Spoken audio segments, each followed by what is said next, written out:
പണ്ട് സ്കൂൾ പഠിച്ചിരുന്ന സമയത്ത് ഓർമ്മല്ലേ, ക്ലാസ്സിൽ നന്നായി പഠിച്ചിരുന്ന, ആക്റ്റീവായിട്ടുണ്ടായിരുന്ന, എല്ലാ വിഷയങ്ങൾക്കും നല്ല മാർക്ക് വാങ്ങിയിട്ടുണ്ടായിരുന്ന, ടീച്ചേഴ്സിന്റെ ഒക്കെ പെറ്റായിട്ടുണ്ടായിരുന്ന, അതുപോലെ നമ്മളെ അസംബ്ലിക്ക് നിൽക്കുന്ന സമയത്ത് ഗണിത ശാസ്ത്രമേളയ്ക്കും കലോത്സവങ്ങൾക്കും ക്വിസിനൊക്കെ പ്രൈസ് കിട്ടിയിട്ട് സമ്മാനം വാങ്ങാൻ പോയിരുന്ന കുറച്ച് കുട്ടികൾ, അവരെ പറ്റിയാണ് ഞാൻ സംസാരിക്കുന്നത്. ഇതുപോലെ 10ലൊക്കെ നല്ല മാർക്ക് വാങ്ങിയിട്ട് പാസ്സായ പല കുട്ടികളെയും ഞാൻ കണ്ടിട്ടേ ഇല്ല.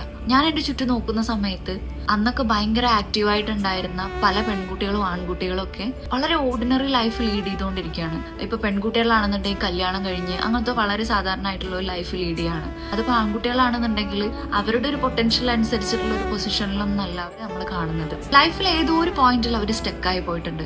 അതിപ്പോ നമ്മുടെ നാട്ടിലത്തെ എഡ്യൂക്കേഷൻ സിസ്റ്റത്തിന്റെ പ്രശ്നമാണോ, ചിലപ്പോൾ അവരുടെ പേഴ്സണൽ ഇഷ്യൂസ് ആയിരിക്കാം, എനിത്തിങ്.